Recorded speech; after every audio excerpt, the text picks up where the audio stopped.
అనగనగా చిన్నాపురం అనే గ్రామంలో చంద్రయ్య అనే ఒక అనాథ యువకుడు ఉండేవాడు. తనకి చిన్నపాటి వ్యాపారం ఉండేది. రోజూ ఉదయాన్నే తన భోజనం తానే వండుకొని మధ్యాహ్నం భోజనానికి క్యారేజ్ తీసుకుని వెళ్లేవాడు. చంద్రయ్య మహాభోజన ప్రియుడు.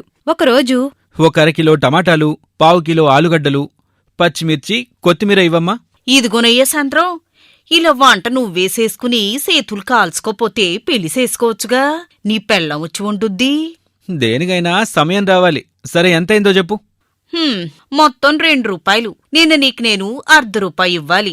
అది తీసేస్తే ₹1.5 ఇవ్వాలి నువ్వు. అలా డబ్బు చెల్లించి ఇంటికి చేరుకుంటాడు. ఈరోజు చాలా ఆలస్యమైపోయింది. ఆ చిట్టిగాడు దుకాణం దగ్గరికి వచ్చే ఉంటాడు. ఈ రోజుకి బయట తిందామా అంటే దుకాణం దగ్గర సరైన భోజన హోటల్లే లేవు. ఇంక నా వంట నేనొండుకోక దప్పదు. ఈరోజు టమాటా పప్పు చేసుకుని ఆలుగడ్డల వేపుడు వండుకుని వెళ్తాను. టమాటా పప్పు అన్నంలో ఆలుగడ్డలు నంచుకుంటే ఎంత బావుంటుందో. ఆ చిట్టిగాడికి కూడా పప్పు ఆలుగడ్డలు తీసుకెళ్తా. అమ్మయ్యా, ఇంక బయలుదేరదాం. ఈరోజు దోశలు వేయటానికి సమయం సరిపోలేదు. దారిలో ఎక్కడైనా ఆగి టిఫిన్ చేద్దాంలే. అలా దుకాణానికని బయలుదేరి వెళుతూ దారిలో ఒక టిఫిన్ బండి చూసి ఆగుతాడు.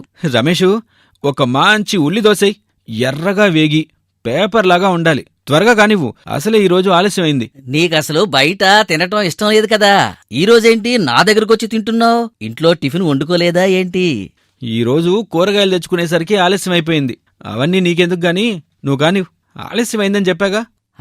అయిపోయింది. ఇదిగో వేడివేడిగా తిని ఎలా ఉందో చెప్పు. చిచ్చి, ఏంటి రమేషు దోశ ఇలా వేశావు? అసలు నీకు ఉల్లి దోశ వేయటం వచ్చారాదా? ఇలా కాకపోతే ఎలా వేస్తారేంటి? భలే అన్నావులే. ఇక్కడికి చాలా మంది వచ్చి తినిపోతుంటారు. ఎవరూ నచ్చలేదని ఇంతవరకు చెప్పలేదు తెలుసా? పైగా 1-2 తిని వెళుతుంటారు. వాళ్ళకసలు రుచి గురించి తెలుసుండదులే. ఒకసారి తప్పుకో.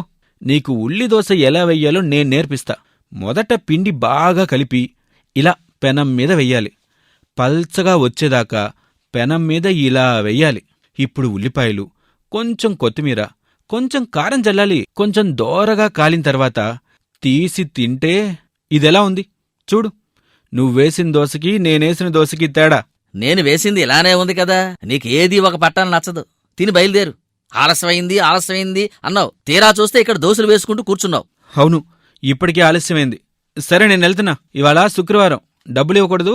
రేపొచ్చి డబ్బులిస్తానులే. నువ్వు భలేవాడురా బాబు. తినేటప్పుడు తెలీదా ఇవాళ శుక్రవారం అని? నిన్ను కట్టుకునేది ఎవరో గాని నానా తిప్పల పడుతుంది. అలా త్వరగా దుకాణానికి వెళతాడు. వెళ్లే సమయానికే పనివాడు చిట్టయ్య అక్కడ ఉంటాడు. ఏంటయ్యా, ఈరోజు ఇంత ఆలస్యమైంది? నేను వచ్చి ఇప్పటికే గంట అయిందని తెలుసా? 4 కస్టమర్లు కూడా వచ్చి వెళ్ళారు. కొంచెంసేపు ఉండమనకపోయావా? నేనొచ్చేస్తున్నా అని చెప్పి వాళ్ళ నాపచ్చుగా. సరే పద. ఇంతలో అక్కడికి ఒక పెద్దావిడ వస్తుంది. చంద్రయ్య, ఒక 1/2 కిలో చింతపండివ్వు. ఏం పెద్దమ్మా, ఈరోజు చింతపండు పులిహోర చేస్తున్నావే ఏంటి?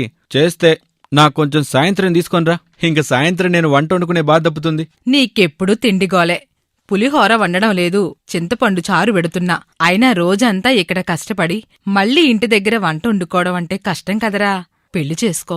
హాయిగా నువ్వెళ్లే సమయానికి మీ ఆవిడ వేడివేడిగా వండి పెడుతుంది. అందరూ నా పెళ్లి గురించి మాట్లాడేవారే. సరే, నువ్వే ఒక మంచి పిల్లనుంటే చూడు, చేసేసుకుంటా. అలా పెద్దమ్మ అక్కడి నుండి వెళ్లిన తర్వాత కొంత సమయం బేరం చూసుకుని మధ్యాహ్నం భోజన సమయానికి, రారా చిట్టయ్య రా. ఈరోజు టమాటా పప్పు, బంగాళదుంప వేపుడు చేశా. నీకు కొంచెం పెడతారా? ఆహా, మీ చేతి వంట అమోఘం అయ్యారు. మీరు వండితే ఇంక వంక పెట్టేవారే ఉండరు. అంత బాగుంటుంది. అవునా? అయితే రేపు సాంబార్ పెట్టి బెండకాయ వేపుడు చేసుకొస్తా. అది దీనికన్నా అదిరిపోద్ది తెలుసా? రోజు మీరు తెచ్చేవని తిని ఇంటికెళ్ళి మా ఆవిడ వండిన నచ్చడం లేదు, మా అయ్యగారు బాగా వంట చేస్తారని చెబితే మా ఆవిడ కోపం వస్తుంది. ఏదేమైనా మన మగవాళ్ళు వండినట్టు ఆడవాళ్ళు వండలేరు అయ్యగారు. అలా ఆ రోజు దుకాణంలో బేరం ముగించుకుని ఇంటికి చేరుకుంటాడు. మరుసటి రోజు ఉదయం యథావిధిగా దుకాణానికి వస్తూ ఉండగా చంద్రయ్యకు ఎదురుగా ఒక ఎడ్లబండి వస్తూ ఉంటుంది. హే ఓ ఒరే చంద్రయ్య, తప్పుకోరా, తప్పుకో. ఈ బండి చక్రం బాలేదురా, పక్క తప్పుకో. అలా ఎడ్లబండి వచ్చి చంద్రయ్యని గుద్దేస్తోంది. చంద్రయ్య పక్కకి పడిపోతాడు. అబ్బా, అమ్మా, కాలు విరిగినట్టుంది. అబ్బా. ఎర చంద్రం, అరుత్తనే ఉన్నా చక్రం బాలేదని తప్పుకో అంటుంటే పక్క తప్పుకోవచ్చు కదరా. చూడు బండి ఎలా గుద్దేసిందో. సరిలే, నెమ్మదిగా పైకి లేగు, నేను సాయం పడతాను. అయ్యో చెయ్యొదలరా, చాలా నొప్పిగా ఉంది. చూస్తుంటే కాలు చెయ్యి రెండూ విరిగినట్టున్నాయి. నీకు బుద్ధుందా? చక్రం బాగోనప్పుడు బండి బయటకు తీసుకురావడం దేనికిరా బాను? నీ వల్ల నాకు చూడు ఎంత గాయమైందో. ఏం కాదులేరా, దగ్గరలోనే వైద్యుడున్నాడు, పదా నేను తీసుకెళ్తాను. అలా డాక్టర్ దగ్గరికి వెళ్లి కాలికి చేతికి కట్టు వేయించుకుంటాడు. డాక్టర్ 4 రోజులు నడవడానికి వీల్లేదని చెబుతాడు. ఆ ఆస్పత్రి నుండి బయటకొచ్చిన తర్వాత, చూడ్రా, నీ వల్ల నా కాలు నడవటానికి పనికి రాకుండా పోయింది. ఇప్పుడు నేను 4 రోజులు దుకాణం తెరవడానికి కూడా వెళ్ళటం కుదరదు. భలే పని చేశావురా బాను. నేను ఎదురు వచ్చేటప్పుడు చెప్తానే ఉన్నాను కదరా తప్పుకోమని. నువ్వు తప్పుకోకుండా నన్నంటావేట్రా? నోర్ముయ్ వెదవా, ఎక్కువ మాట్లాడావంటే ఆ బండి నీ మీద ఎక్కించి తొక్కుతా. సరే, నన్ను ఇంటి దగ్గర వదిలి ఆ చిట్టిగాన్ని మా ఇంటికి రమ్మన్నానని చెప్పు. వాడన్నా వస్తే నాకేమైనా కావాలంటే దగ్గరుండి చూసుకుంటాడు. అలా బాను చంద్రయ్యను ఇంటి దగ్గర దిగబెట్టి వెళ్లి చిట్టయ్యను పంపుతాడు. అయ్యా, మీరేనా అంటుంది? బయట హోటల్ నుంచి భోజనమా? మీకు అసలు ఇష్టం ఉంటుంది కదండి. ఏం చేస్తాంరా, అలా తగలడింది నా జీవితం. అయినా హోటల్ భోజనం ఎప్పుడు తినలేదుగా. ఓసారి తిని చూద్దాం ఎలా ఉంటుందో. అలా చిట్టయ్య హోటల్కి వెళ్లి భోజనాన్ని తీసుకుని వస్తాడు. అయ్యా, భోజనం వడ్డించా. మీరు కింద కూర్చోలేరని ఇలా బల్ల మీద పెట్టా. మంచం మీద కూర్చుని తినండి. అలా చిట్టయ్య తెచ్చిన భోజనం ఒక ముద్ద నోట్లో పెట్టుకుంటాడు. చిచ్చి చిచ్చి, ఏంట్రా ఈ భోజనం ఇంత చండాలంగా ఉంది? ఎక్కడ తెచ్చావు? అస్సలు బాలేదు. అదేనయ్యా, రంగాగాడి భోజన హోటల్లో అందరూ ఎగబడి తింటుంటే మీకు అసలు నచ్చడం లేదంటారేంటండి? ఛ, ఇది అడుక్కునేవాడు కూడా తినడ్రా. ఆ రంగాగాడి హోటల్ చాలా ఫేమస్ అంటారు. మరేంట్రా భోజనం అస్సలు బాగోలేదు? అవునా? ఏం చేస్తామయ్యా, ఈ ఊళ్ళో ఉన్న మంచి హోటల్ అదే. లేకుంటే మీరు వండుకుని తినాల్సిందే. సరేరా, ఈ రోజుకి ఎలాగోలా ఈ భోజనమే తిని రేపట్నుండి మన ఇంటి దగ్గరే వండుకుందాం. రేపు నువ్వు వచ్చేటప్పుడు కూరగాయలు తీసుకొనిరా. వాటితో పాటు ఉల్లిపాయలు, కొత్తిమీర కూడా తీసుకొనిరా. రేపు ఉదయం దోశలు వేసుకుని తిందాం. అబ్బా, ఎప్పుడు మీకు తిండికోలే అన్నట్టు మర్చిపోయా. ఆ పెద్దమ్మగారు ఉన్నారు కదా, ఆమె ఉదయమే మిమ్మల్ని కలవాలని వచ్చింది. ఏమైనా సరుకులు కావాలనుకుంటా, అందుకే వచ్చుంటుంది. ఇందులో కొత్తే ఉంది. అది కాదండి, మీతో ఏదో సంబంధం విషయం మాట్లాడాలంట. మీకు ఇలా జరిగిందని తెలిసిన తర్వాత ఇంటి దగ్గర పని ముగించుకుని మధ్యాహ్నానికి వస్తానని చెప్పమంది. సంబంధమా? ఆమెందుకు తీసుకొస్తుందిరా? సరే, వస్తే వచ్చిందిలే గాని ముందు ఈ భోజనం తీసి పక్కన పెట్టు. వారు అలా మాట్లాడుకుంటూ ఉండగానే పెద్దమ్మ అక్కడికి వస్తుంది. ఏంటి చంద్రయ్య, నీకు కాళ్ళు చేతులు విరిగిపోయాయంట? పొద్దున్న ఈ చిట్టయ్య చెప్పాడు. ఇప్పుడెలా ఉంది? కాళ్ళు చేతులేమీ విరిగిపోలా. ఒక కాలు ఇరిగింది, చెయ్యి బెనికింది, అంతే. డాక్టర్ 2 రోజులు రెస్ట్ తీసుకోమన్నాడు. 2 రోజుల్లో వచ్చి దుకాణం తెరుస్తా. అది సరే, ఏదో సంబంధం అన్నావంట, ఏంటి పెద్దమ్మా? అవును చంద్రం, నాకు బాగా దగ్గరి వాళ్లే. కాంతమ్మని వరసకి నాకక్క అవుతుంది. వాళ్ళ అమ్మాయి ఉంది, చాలా మంచి అమ్మాయి. నిన్నొకసారి పెళ్లి చూపులకి రమ్మన్నారు. రేపెళ్దామనుకుంటే నీకిలా అయింది. ఇప్పట్లో నాకు పెళ్లి చేసుకునే ఉద్దేశం లేదు పెద్దమ్మా. నేనే పెళ్లి చూపులకి రాను. ఇలానే ఎంతవరకు తెచ్చుకున్నావు. అదే నువ్వు ఈ పాటికి పెళ్లి చేసుకునుంటే నీ భార్యే అన్నీ దగ్గరుండి చూసుకునేదే కదా. నీకు ఉదయాన్నే లేచి కూరగాయలు తెచ్చుకోవడం, వంటొండుకోవడం, ఇవన్నీ ముగించుకొని దుకాణానికి వెళ్లడం, ఇవన్నీ అంత కష్టమో చూడు. ఇప్పుడు నీ కాలు ఇరిగినా అన్నీ నువ్వు చేసుకోక తప్పట్లేదు చూడు. అవునయ్యా, అదే ఈరోజు అమ్మగారు ఉండుంటే ఆ హోటల్ నుంచి భోజనం తెప్పించుకు తినే బాధ తప్పేది కదండి. ఇంక నువ్వు ఏమి ఆలోచించుకో. ఆ అమ్మాయి నీకు సరిజోడి. ఒకసారి వెళ్ళి చూద్దాం. నచ్చితే చేసుకో, లేకపోతే లేదు. అలా పెద్దమ్మ, చిట్టయ్య ఇద్దరూ కలిసి చంద్రయ్యని పెళ్లిచూపులకు వెళ్లడానికి ఒప్పిస్తారు. 2 రోజుల తర్వాత అందరూ కలిసి కాంతమ్మగారి అమ్మాయి పెళ్లిచూపులు చూడ్డానికి వెళతారు. అమ్మాయి, ఒకసారి వచ్చి అబ్బాయికి పలహారం ఇవ్వమ్మా. అలాగే నువ్వు తయారు చేసిన మైసూర్ పాకు కూడా తీసుకురామ్మా. అలా అమ్మాయి వచ్చి చంద్రయ్యకి పలహారమిచ్చి వెళుతుంది. పిల్ల ఎలా ఉందో చూసుకో చంద్రం. నీకేవైనా మాట్లాడాలని ఉంటే మాట్లాడు. ఇంతకీ నీకు పిల్ల నచ్చిందా? అమ్మాయి నాకు బాగా నచ్చింది పెద్దమ్మా. అమ్మాయికి నేను నచ్చానో లేదో మరి. నీ ఫోటో చూపించిన తర్వాతేరా నిన్నిక్కడి దాకా తీసుకొచ్చింది. అయితే ఇంకేం, మంచి ముహూర్తం చూసి పెళ్లి చేయడమే ఆలస్యం. సరే, ఇవిగో పలహారాలు తిను కొంచెం. అలా అమ్మాయి తెచ్చిపెట్టిన పలహారం చంద్రన్ తింటాడు. అబ్బా, ఎంత బావున్నాయో! ఆ పలహారం, మైసూరుపాకు రెండూ ఎంత బావున్నాయో! ఎవరు వండారో కనుక్కో పెద్దమ్మా. అవన్నీ మా అమ్మాయే వండింది. మా అమ్మాయికి అన్ని రకాల వంటలు వచ్చు. పైగా నేతి స్వీట్లు కూడా చేస్తుంది. అవునా, చాలా సంతోషం. నాకు మీ అమ్మాయి నచ్చింది. తొందరపడమాకు చంద్రం. ఇంకా పెళ్లి ముహూర్తం పెట్టాలి, పెళ్లి కావాలి. ఆ తర్వాత మీ ఇంటికొచ్చిన తర్వాత నీకు కావలసింది వండించుకొని తిందువులే. కాంతమ్మక్క, త్వరలో మంచి ముహూర్తం చూసి కబురు పంపు. అబ్బాయి తొందరపడుతున్నాడు. అలా ఒక మంచి ముహూర్తంలో చంద్రం రమ్యని వివాహం చేసుకుంటాడు. 4 రోజుల్లో కాపురానికొస్తుంది రమ్య. ఆ, నేను దుకాణానికి బయలుదేరెళ్తున్నా రమ్య. మధ్యాహ్నం భోజనం ఏమైనా రెడీ అయితే క్యారేజ్లో పెట్టు. ఏంటి ఈరోజు టిఫిన్ చేయరా? నేతితో ఇడ్లీ చేశా, చట్నీ కూడా చేశా. మీకు ఉదయాన్నే టిఫిన్ చేసే అలవాట్లేదా? ఎందుకు లేదు, నేను రోజూ ఇంటి దగ్గరే టిఫిన్ చేసి వెళ్తా. కానీ ఈరోజు సోమవారం గదా, గుడికెళ్ళి అట్నుండి దుకాణానికి వెళ్తా.